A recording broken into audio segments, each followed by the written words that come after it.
everybody. This is Rick Overton. You're listening to Overview, and I'm going to dive right in with my guest.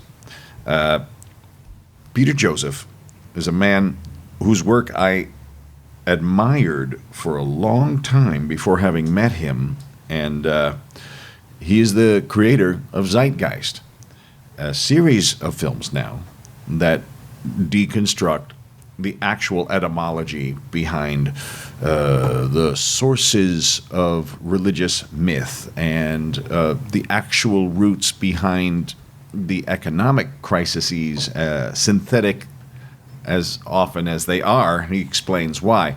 He's a brilliant man. He's also an artist. He's a musician and a composer. And I believe that the Renaissance occurs when you force a dark age on people. And we live in a very brightly lit dark age right now. And as bad as you think you are, and as tough as you think you are, with all your money, you're not bigger and badder than physics. And when you push a lot of dark on people, you're going to create light manufacturers. And that's what a Renaissance is. I don't wait for light, I manufacture it. And I only did that because of a necessity that you forced upon me when you brought the Dark Age. So I want to thank everyone who was forcing the Dark Age on us to manufacture, out of evolution's terms, people like my guest, Peter Joseph. Thanks for coming on the show. Oh, thank you, Rick. I couldn't agree more. It's an ebb and flow of positive and negative, of darkness and light, and without the trials and tribulations, there wouldn't be any progress. So you got to take it all as natural. As much as we want to come down on everything, it's all natural, one way or another. In the grander scheme of things, you know, I mean, the giraffe never would have been a giraffe if the fruit was always right here. That's right. That's right. And so you... It's causality is an interesting subject, and that's probably the core of all the work that I've done over the years, is to figure out where the source of things rest, where the source of religion rests, where the source of our weird assumptions and behaviors, you know, as far as these kind of class relationships that we've concocted for ourselves, xenophobia, sexism, racism, all of these things have kernels in our social development, which have spawned in different ways, often forgetting where the sources are. So, you know, we could talk about religion, we could talk about economics.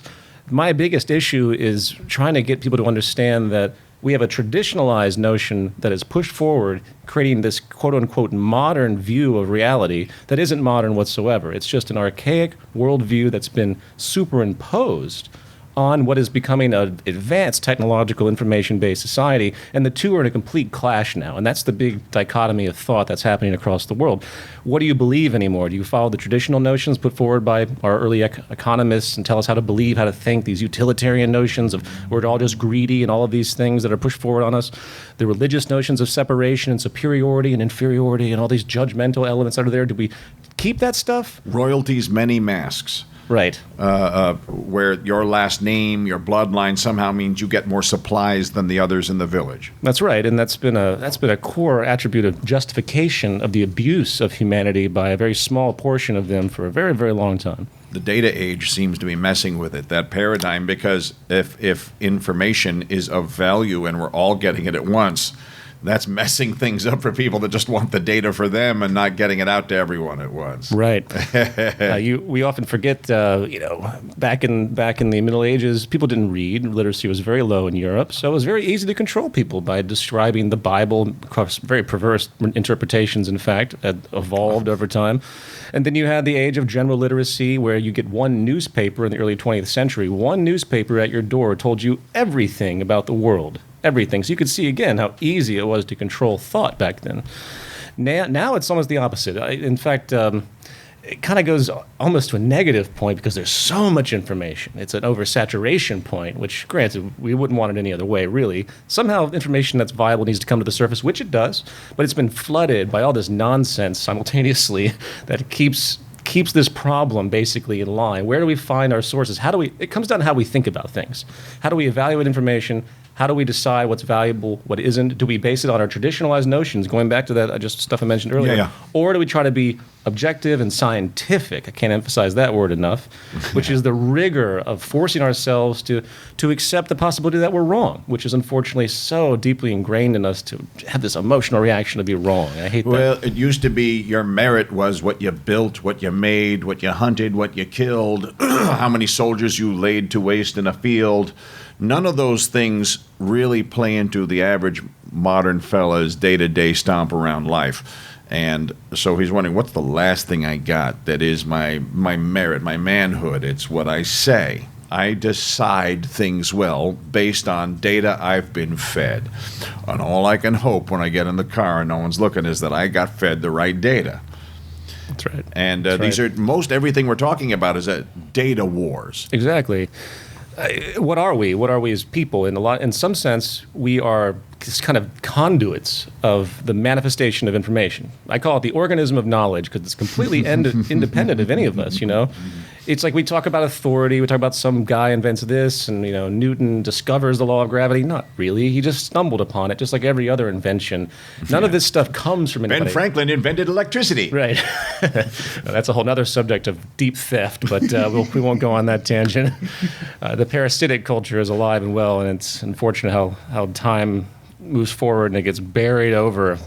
But the real fault is, as far as ego, to separate that, the real fault is how people claim it's theirs, which is a huge, unfortunate reality. None of us have invented or come up with anything original ever. The Western way is you get a plaque on a door. Right. Because you were the final guy someone went to for the answers. And all your grant money flows to your wing of a building. Right. And the last thing you want to see when you're a quantum theorist is the kid with string theory shows up, because on one level you're the noble scientist staring skyward and knowing that no matter what happens I remove myself from the equation and science is greater than me. And then you get on the phone and you hear that there's bills and the kid's not making it through college, and suddenly all that stuff goes out the window and you're just trying to figure out how you can keep your name slid into that thing on your door, and your oak door in your office. Right. And you'll throw away science's latest discovery to keep your job. Yep. I call that establishment paralysis. I love that. Because you're establishing your identity, you're making it firm, you're putting this authority behind it.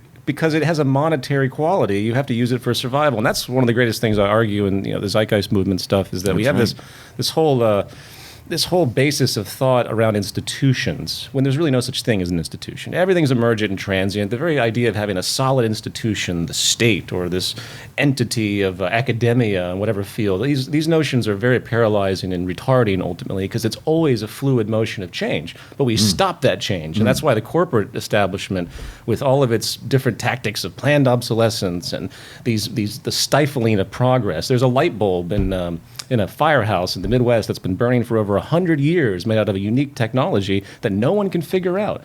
And it's been suppressed, basically. All the patents were destroyed. All the information, was destroyed. But it's screwed in and just sitting there. It's been on for over 100 years. And this is it's like a testament to the type of progress we could have with technological application if we didn't have the hindrance of everyone seeking profit and turnover and gain constantly, which stifles all progress across the board. There's a glitch in our hard drive, our mental hard drive, and it is, especially the way the structure is set up, it is possible to woo the mind, to woo it with things. And that was, I think, the Spirit Master's earliest warnings is, it's just we have a glitch in our wiring, and if I offer you too much, some part of your humanity goes click, shuts off, and your brain will reattach all those things to the stuff that you used to value your friends with. We'll pull it from them. And then once you start having things, you immediately must start running the mistrust software on top of it that makes you doubt why your friends still hang with you. And that's only based on your own self-contempt, because you know how fraudulently you got all that. and so, but now you're realizing, you're thinking, you're whispering to yourself in your own inner mental ear, well, they can't be with you for you anymore. So everyone must be using you for your other stuff.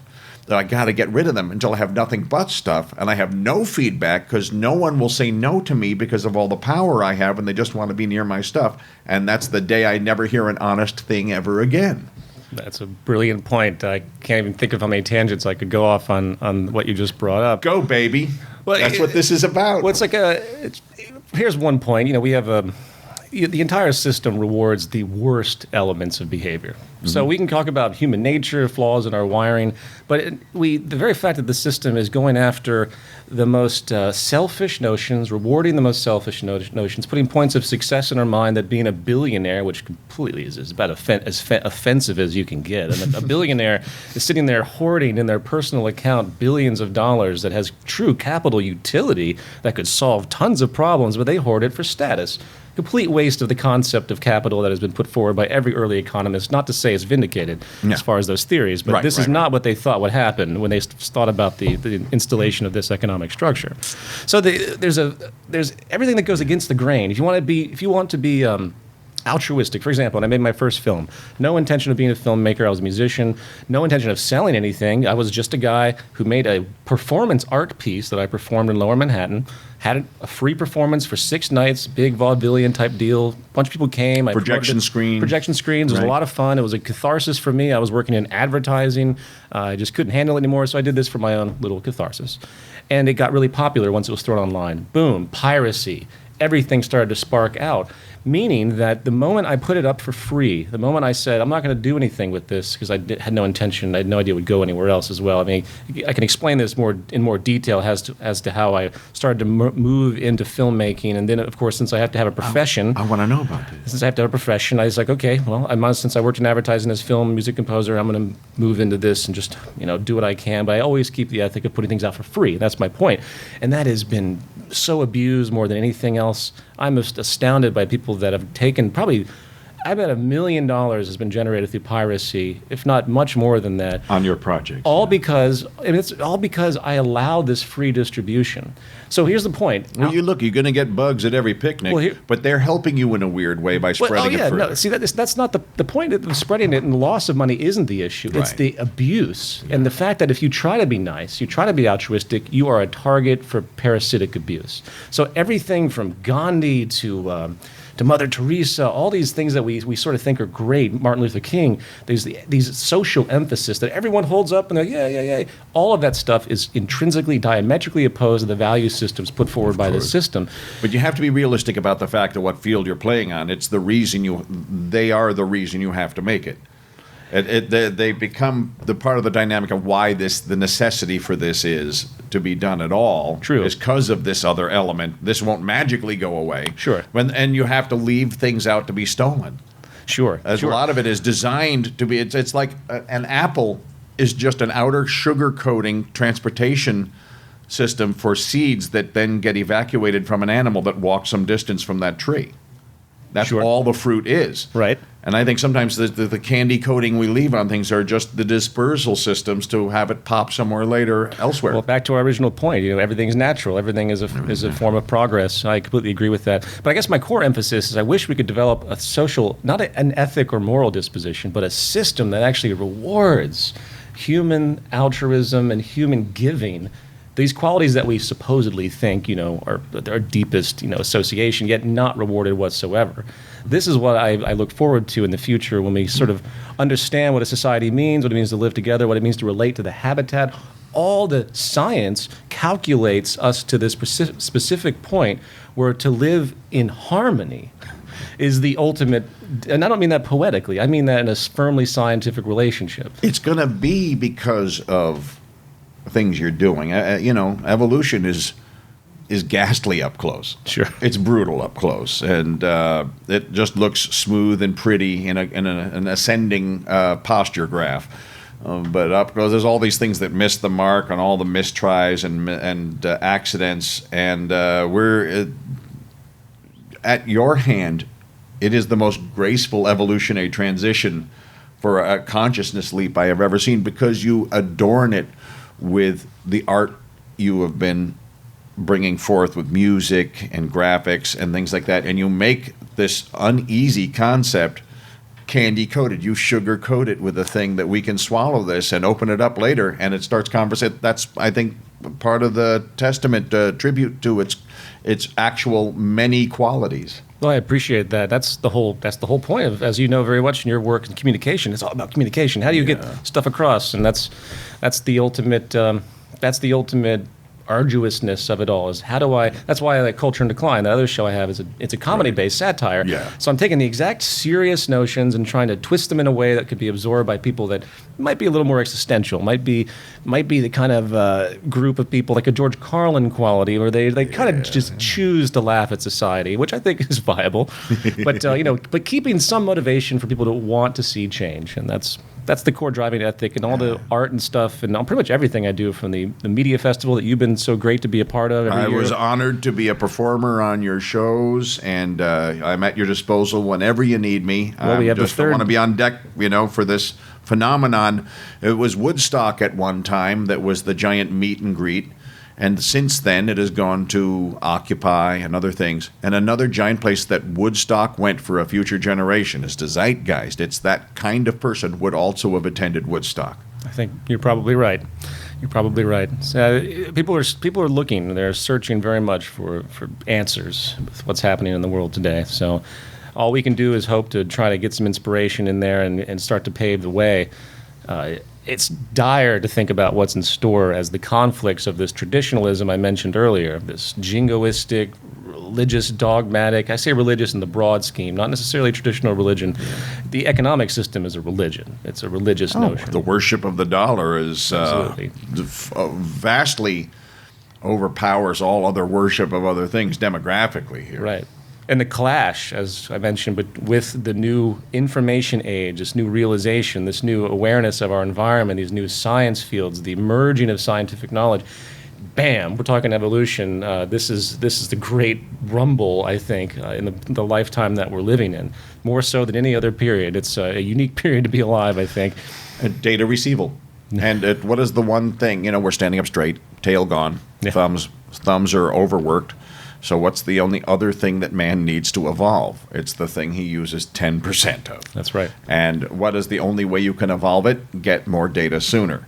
So it's interesting that Timothy Leary was calling this ages ago, that this is going to transform things in a way that almost no one knows what to do about. And they're going to try and control the data on there, but they just simply won't be able to because of commerce.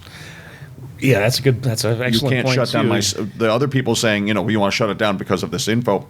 No, we sell things on here, and we're more powerful than you because of that, Right. and we're not going to let you shut it down anymore. Right. And it's holding up the whole the iron fist on it's being held up by commerce. And it's funny, capitalism is biting the capitalists in the ass. Guess that was expected, though, because it's such a self-destructing mechanism in and of itself. But you're absolutely right. That's the thing that people forget. They argue human nature all the time again, and they don't realize that we've done our physical evolution for quite a period. Now it's the mental evolution. It happens very rapidly. Cultural evolution can happen extremely rapidly, which is what gives us so much hope, because these brains are extremely powerful. We can make very, very aware decisions, or we can be suppressed and make very base, primitive decisions. It all comes down to the environmental condition, The numbing media has done its job. Oh, yeah. But that kind of lie can't hold forever. And artists poking fun at the media have done them, I think, quite proper immeasurable damage. Yes. And they're still not totally recovered from it. The last thing they wanted was a parody of them True. to be what defines them, and most of the people see them as a stuffed lying shirt now. Yeah. So that's a huge leap to see that. Almost don't trust any news person. And if someone says to me, "Oh, does that include MSNBC?" I say, "Fine, take it with you. As long as you apply that rule to the other ones, you'll be all right."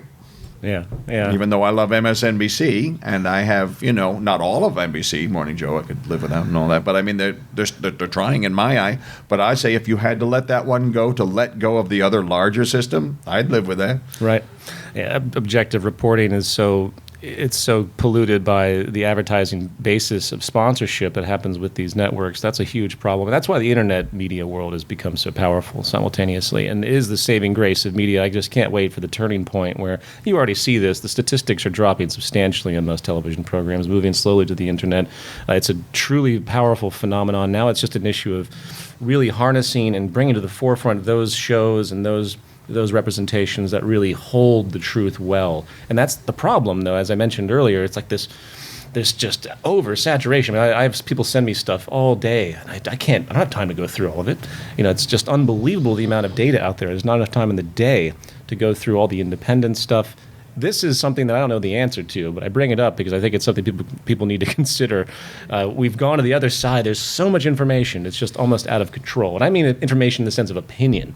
Like the opinions fly. And that's something that is great, again, but it's hard to narrow it. And I wish the mainstream, as we call it, really did their job properly, because we do need, at some point, a funnel to take the most relevant stuff, not what the networks and their economically driven, politically bought yes men want to show the public, but actual relevant stuff. And that is something that's really important for the sake of the global consciousness. We're so detached and apart now because everyone's going in different directions in so many complex ways. I think that's somewhat problematic. A growth phase.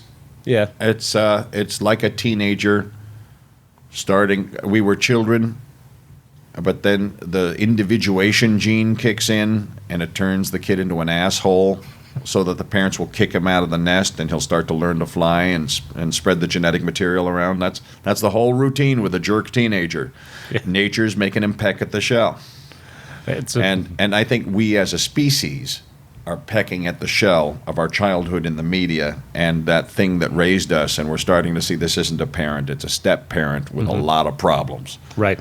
And it's poisoned us a little bit, and we have to shake some of that abuse off. We are abuse victims. We're cultural abuse victims. Oh, that's an understatement. That's an understatement. And we're traumatized by it. And you can see it all the time. Sure. There's the public health issue, psychological, physiological. There's a super distortion occurring in modern society. We think about progress, our lifespans are extending, all of this, but quality of life, centered psychology has become really, really bad.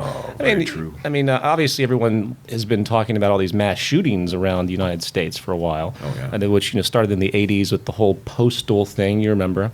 And of course, there's copycat stuff, and there's a weird thing that happens culturally with people that are broken for many different reasons.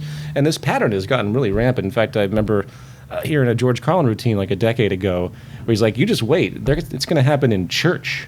And within 2 years, there were shootings happening, mass shootings in church. He nailed everything, man. And the it's core prophetic. And the question is, where does that come from? Because obviously all the pundits now want to talk about guns and all these things, as though that has anything to do with the distortion of thought that happens within the human being. And the real issue is this dehumanization. I can't emphasize that word enough. Absolutely. The whole society is being dehumanized with this rhetoric. And they don't seem, the controllers, if you want to call them that, don't understand how much danger they're creating to themselves. Do they? Oh, well.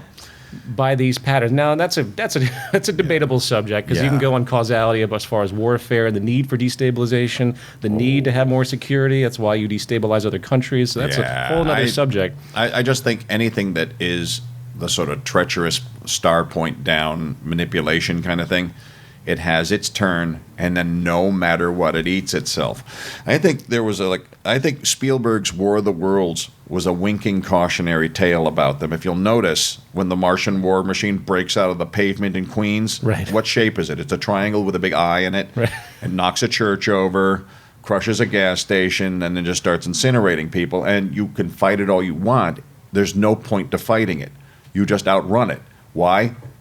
It is designed so that level of it cannot maintain for long, and it just eats itself and drops dead. And that's what happened. You don't fight them, you outrun them, and they fall dead. That's a good metaphor. That's a good metaphor. And I'm wondering how much of that plays into this, and can you fight them? Because when you do leave them alone, they're designed to fight, and you don't fight back. They turn on each other. Right. Because they have to fight something. Right. And then you'll leave him alone in a room, he just crushes the mirror. Right.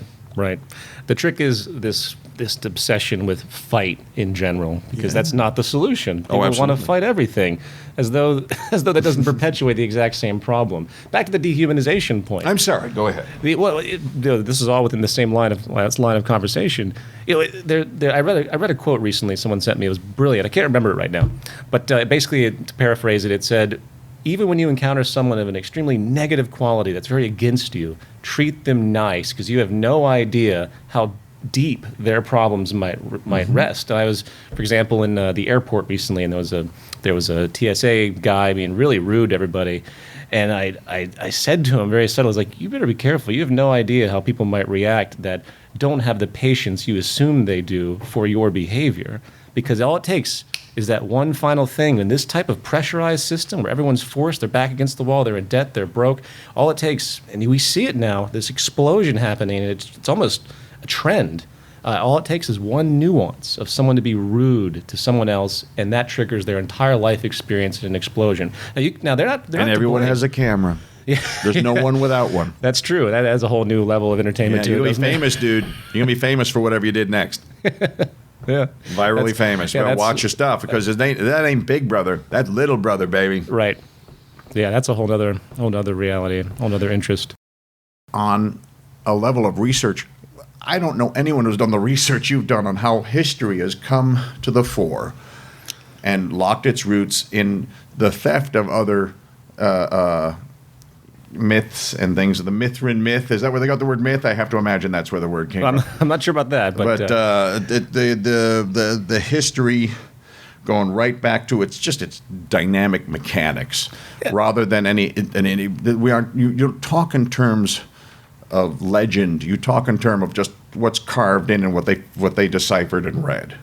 I try. I mean, that's a bold categorization. I wish we really understood history as much as we should, since the Great Library of Alexandria was destroyed. I mean, there's been because of back to this establishment paralysis, this thing that's happened with these institutions that emerge that want to maintain their integrity, their financial status, their power status, has completely stifled and destroyed so much data throughout thousands of years. And Carl Sagan had a great quote in his series Cosmos. He said, it was as though when they destroyed the Library of Alexandria, it was as though the entire culture had a lobotomy, and everyone forgot everything that they sourced to their origination. Excuse me, and that's a really great way to think about it. If you think about knowledge in the group mind as a group transference, if you can destroy where people know, their sense of origin of all the things that they talk about, the roots of words. There's so many weird things in words that we use. I've heard you talk about that at length. Yeah. The origin of, when you say Amen at the end of a prayer. Sure, there's Amen Ray. Religion is the ultimate bridge. It's totally sun worship, stolen stuff. That's ridiculous. And the sad thing about it all is that the original concept is really obvious. The original natural worship, where you're actually looking at nature, you see big waves in the ocean, Poseidon, you see the sun, Horus, Osiris, Zeus, lightning, all of the things that in early Egyptian and Greek mythology is really quite beautiful because they're recognizing different phenomena. They didn't understand it, they didn't know how to place it, so they gave them categorizations of thought and attributed a spiritual quality to them. I think that's pretty beautiful and poetic because none of them really took it seriously. Not as seriously as your Judeo-Christian Islamic cults taken today. Right. They've taken all the religious notions taken from nature, and at some point, because the establishments need to preserve control, they started to hybrid them all together, and then to turn certain things into reality that were only poetry. So the Jesus character, all the Old Testament stuff, all of that is symbolic poetry. To think that any of these characters actually existed in the extent that they did, some of them might have been semi-historical, meaning they're loosely based. That's very common throughout mythology. There's always like one character. In fact, there's a great Egyptologist called Gerald Massey, who wrote Egypt, Light of the World, in this massive 3-volume set. A brilliant poet / Egyptologist. I emphasize poet because he understood the poetry in a way that no one else prior to him could. Once they had a Rosetta Stone, once started to figure out hieroglyphics, he went in with these other very well-established Egyptologists and suddenly realized that this entire basis of the Judeo-Christian theology was taken and twisted from the early, basically Egyptian and in some effect Greek and then some other Eastern religions that were all hybrided. Why the establishment? So it was literally poetic license. Yes. Yes, absolutely. And why? Because the establishment needs to preserve ideology to keep a society under control. So Rome takes all the pagan religions, throws them together, mutates this thing into the canonical gospel notion that we have today, really distorts all interpretations, throws out the Gnostic gospels because they don't obviously fit, even though those have more truth to them as far as the poetry than the canonical gospels do. And then they harnessed it all together to make one religion that in ideology, just like economy, if you have one group of people believing the exact same thing, they're very easy to control. And that has been a staple of social control since day one. For thousands of years. Yeah. There was a day one previous to those days when people were supposedly treating each other better, but...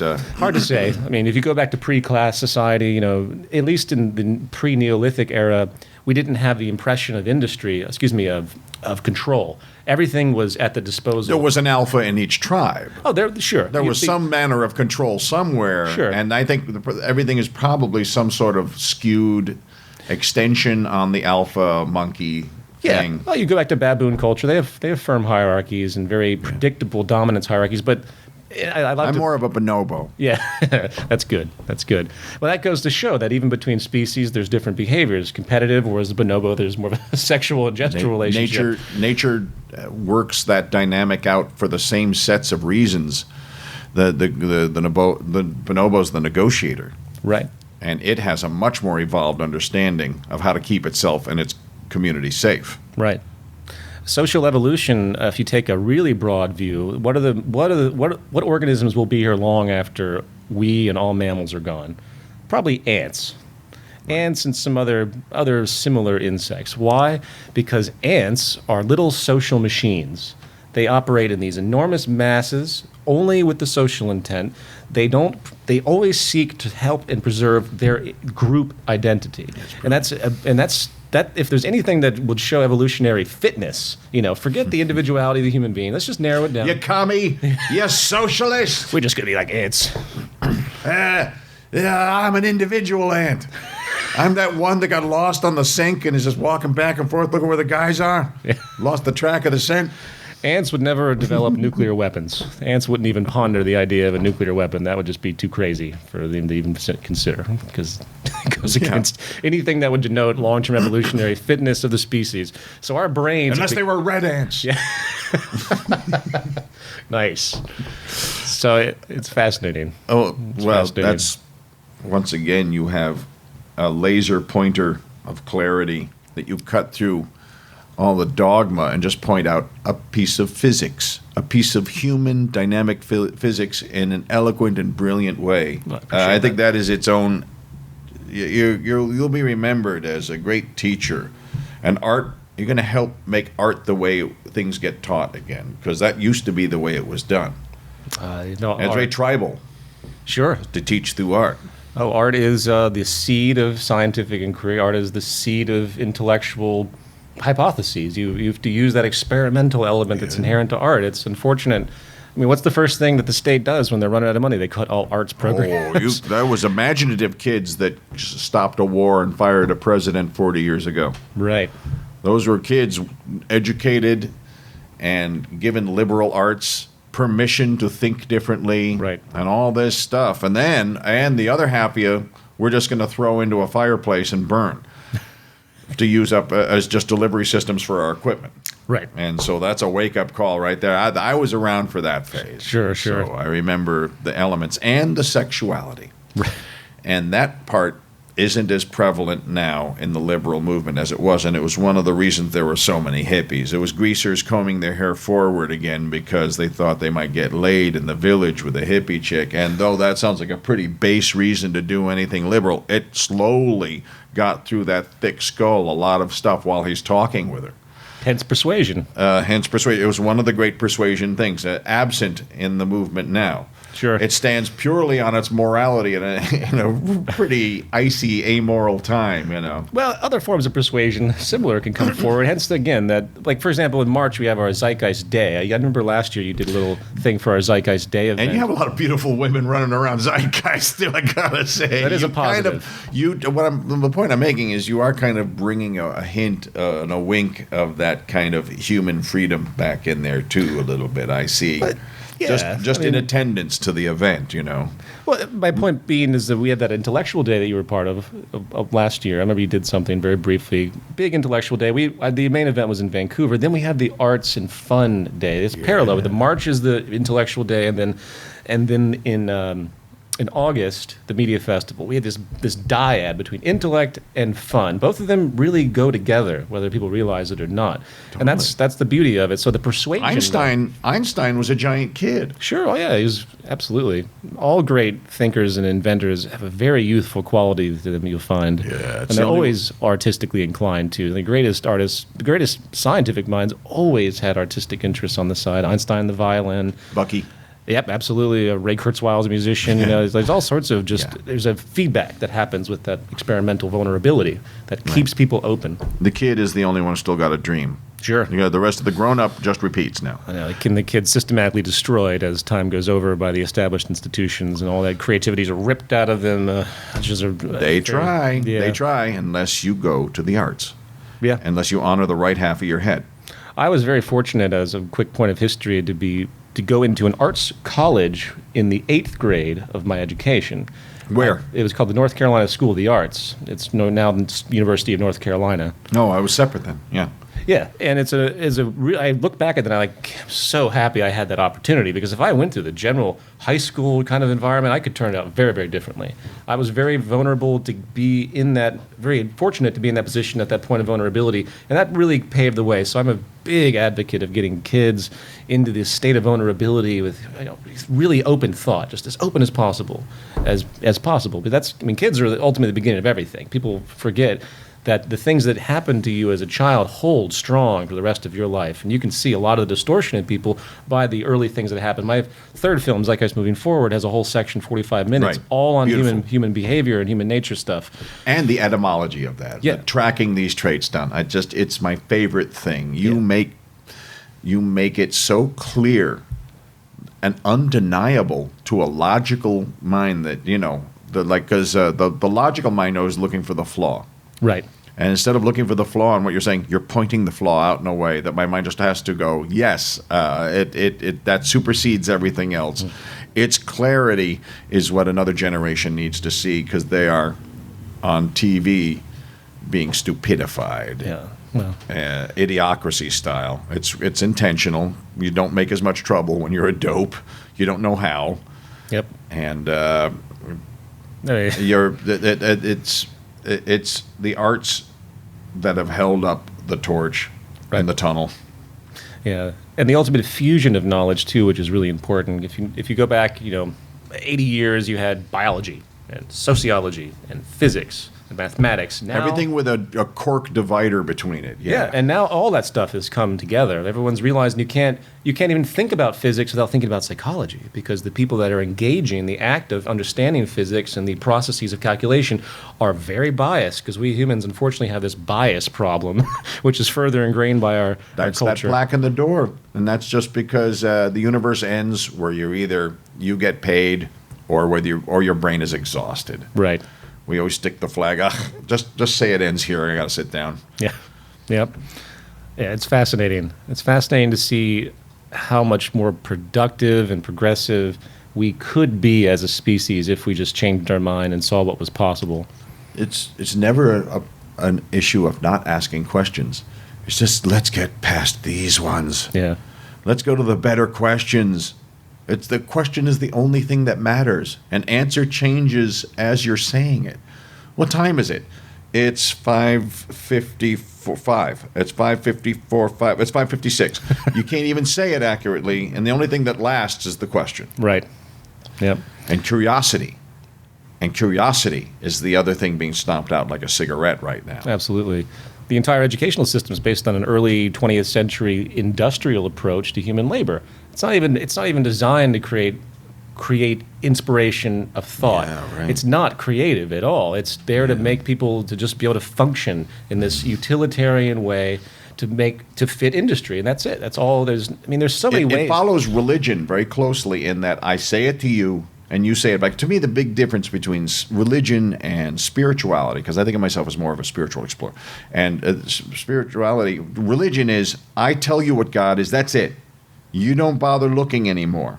And spirituality is you get it right or wrong for the rest of your life, and you probably die not knowing for sure. But you had an interesting exploration your whole life. Yeah, I think that's a great way to look at it. Absolutely.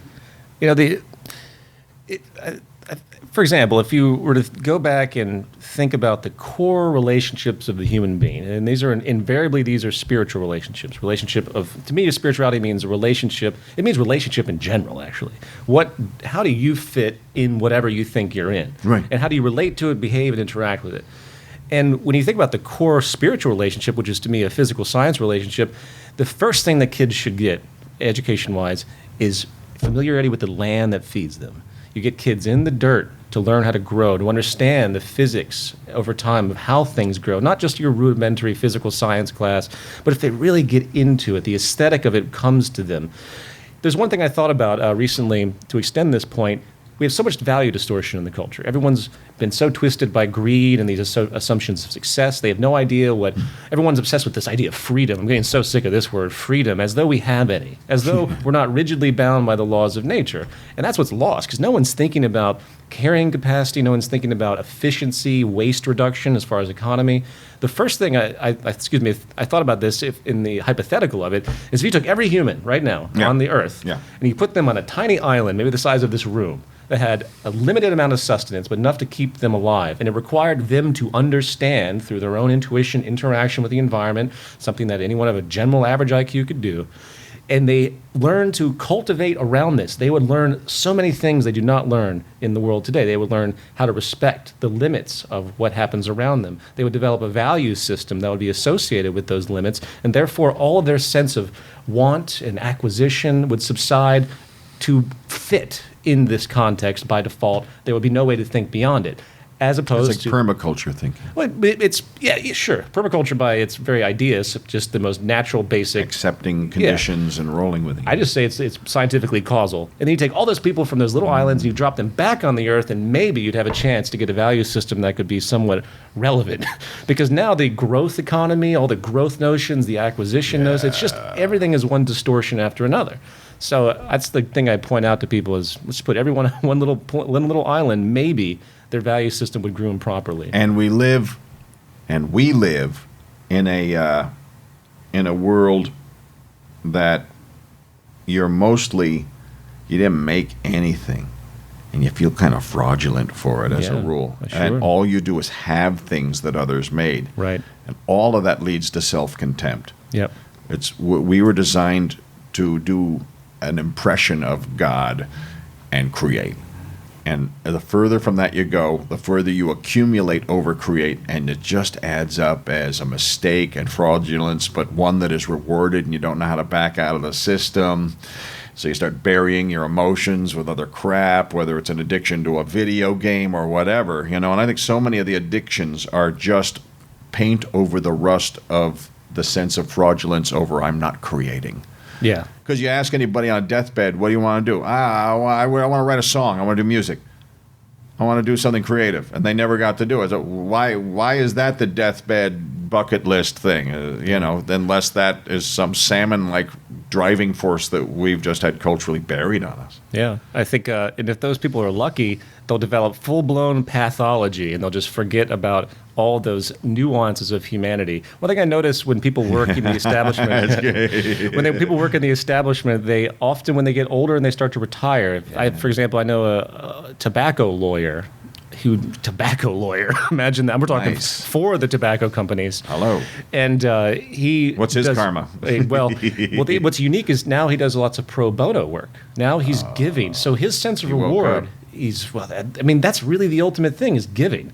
The real value reward that everyone draws, you can go back to Margaret Mead, who really denoted this well, that everything people really like is volunteer. It's not based on personal gain. The satisfaction you might be able to attribute to some sort of narcissism, but I don't think that holds as much gravity as a lot of these utilitarian theorists of the early 20th century would want us to believe, Freudian type stuff. There's always the element of giving that people remember, not the billions of dollars you made being an asshole and ripping off people your whole life. Yeah, it's the fraudulent stuff. It's when you help that woman across the street. That's once again a creative act. Yeah, absolutely. And creativity is on the track. I think creativity and spirituality are one and the same. I couldn't argue with that. You're following the process of chance taking and making something new, which is creativity's rule is it's not really creative if you copied it, put a twist on it. You don't have to make it completely new. Put your thing on it. Okay, now it's creative again. That's evolution. The thing just went dunk, jumped one half step up from where it was before. It's the same process that got us to stand up straight. Exactly. Building upon knowledge, and this organism of knowledge that I call it, that's where the creative drive rests, in my view. And to facilitate that is going to take, for example, to break my train of thought here, imagine the type of creativity we could have in the world if we didn't have bound, excuse me, by all the proprietary and patent and hoarding of ideas that's inherent to this social model that we have, where everyone wants to protect. That's rooted in they don't believe they're creative. They have to hoard because they can't make. Makers don't ever hoard because I go, no, take it. Why? I'll make another. Oh, sure. I make things. I mean, it's not even a problem. Well, the big problem, though, but I completely agree with you. The big problem, though, is the monetary structure and the reward. Yeah. So if you invent this really nice microphone, right, and you say, well, I just want to give this to everyone, let them perfect it. But wait a minute, I have to make a living, so I'm going to patent this thing and make sure I can sell it for a long period of time. That way. And that's why it's stifling. So I imagine in the future, when we get rid of this economic system, we begin to share resources, the explosion of creativity will be so incomprehensible. Oh, sure. In complete difference to No fear of it being suppressed. no fear of being suppressed, and people gain reward from their contribution to it, not their name on it. Right. You know, the ego thing will be lost, and everyone will enjoy the fruits of amazing new culture once we get past this horribly narcissistic and truncated frame of reference that guides our values and our social system being a complete distortion of that. We just have to get over the hurdle, man. Starfleet, make it so. I love Star Trek because at the core it said we got past this. Right. We didn't blow ourselves up before we could start doing that. Right. Right. And that's maybe the main thing I love about it. Sure. Science fiction has a very good role. Speaking of creativity, there's lots of the history of science fiction, I think, serves a unique role in the way we open ourselves up. And again, it's really the art itself. But you go back to H.G. Wells, you go back to a lot of these guys. They were really brilliant in the things that they foreshadowed and the things that they hypothesized, usually in a social context, that they wouldn't come out to say it outright, But Jules Verne certainly nailed an array of predictions: submarine, Sure. fax, helicopter. Right. And Herbert George Wells was the sort of more spiritual, more religious-based guy. Sure. He had a God morality thing at the end, and Yeah. God in his wisdom would do this, and he'd bend physics way past any explanation that Verne demanded to say a guy's invisible because of something he mixed, Right. It didn't have the nuts and bolts of launching a bullet from Florida to the moon. Sure. Not that was perfect either, lower back-wise. But, yes, we are going to launch you with a giant cannon. Is that safe? Oh, yes, we have cushioned seats. It opens us up, though. I guess that's my point. They used to call people that want to go to the moon mooniacs, remember? You were just crazy if you thought you could get to the moon. A lunatic. Lunatic. A mooniac, yeah. So you extrapolate that. All the things that they say are impossible for us to do now, odds are every single one will be accomplished. There's just one thing, and this is the monkey rule. The one thing the really old gorilla hates seeing is a teenage male gorilla. He just hates them because he knows. Tick-tock, baby. Yeah. And the same thing with a new idea. Sure. We're still scared mammals fighting over the heap of dung we sort of, stuck our flag in. And some of these rules go back so far. It's hard to shake its traits. What is a thing that works better than muse and art to knock an old, ugly evolutionary trait, off its high horse there? Well, we just have to remember that everything that we believe is only believed because it's shared by the community at large. Until someone tries to change that community. Exactly. And that's what you're doing. That's what I'm trying. I realize you're succeeding. You've succeeded beyond anyone's wildest imagination. And you can base it on fact. Looking back on it now, you can say, oh, yeah, that makes tons of sense. Oh, yes. When I first saw Zeitgeist, I was just blown away, and I didn't know how many people would take on. And then I watched the hit number just go off to the edge of the page. Right. And you addressed an answer with a series of new questions. Sure. And what you did was rewire our brain to look at it as a series of new questions that we go on asking after we click off your film. That is maybe the greatest gift you could have given us, even beyond this enormously valuable data, is you gave us a skill set. Well, I appreciate that. I haven't thought about that angle, but that's a beautiful way to think about anything. You structured it. It had to be viewed in that manner to be viewed. Sure. It's like you downloaded us the latest Office software so we could double click it and it wouldn't just be cluster font when we open it, because it's very complex what you show us. Sure. But it's done in such a beautiful way that it just downloads smoothly and opens in any format, any personality format. It's really a work of indelible genius and just good for mankind kind of stuff. Well, What's hope so. next? What are you going to make next? What's the next one? Well, I have a new series, actually. So the Zeitgeist film series ended with the trilogy. Right. And then, of course, I have this bi-monthly web series, which, by the way, I want to do one, you. man. I know. We'll have to bring you in. A thing to do. Absolutely. No, it's an open palette. It's one big experiment. That's Culture in Decline. Yeah. And then I have a new series I'm starting, which is actually live action. It's not documentary, at least not documentary in a traditional sense. There's a Scripted? It's completely scripted. It's a fusion of how to describe this in a short way without giving too much away. It's a fusion of not a docudrama, but in short, I'm taking all the core attributes, historical reference that I talk about at length in all the materials in Zeitgeist, and I'm reassessing it all and putting it in a context of aesthetic where the audience, by the end of this film, is going to look at the world in hindsight from this new elevated place I'm attempting to bring them to. Just like you look back at your life and said, I shouldn't have done that. I'm hoping that when they walk out of this film, they'll say, wow, I can't believe this stupid system we live in. You present undeniable logic beautifully. Well, thanks. No, I thank you. You're a great teacher, and it's a real honor and a pleasure to know you. And will you come back for round 2 of this? Oh, of course. We got more My to say, pleasure. but we run an hour and we ran it. And so, my friend, I am indebted to you in ways, that over the years they will find their way to express. But Likewise, Rick. I really appreciate you bringing me on. it's mutual, man. You're the best and brilliant. And what's some new music we can hear?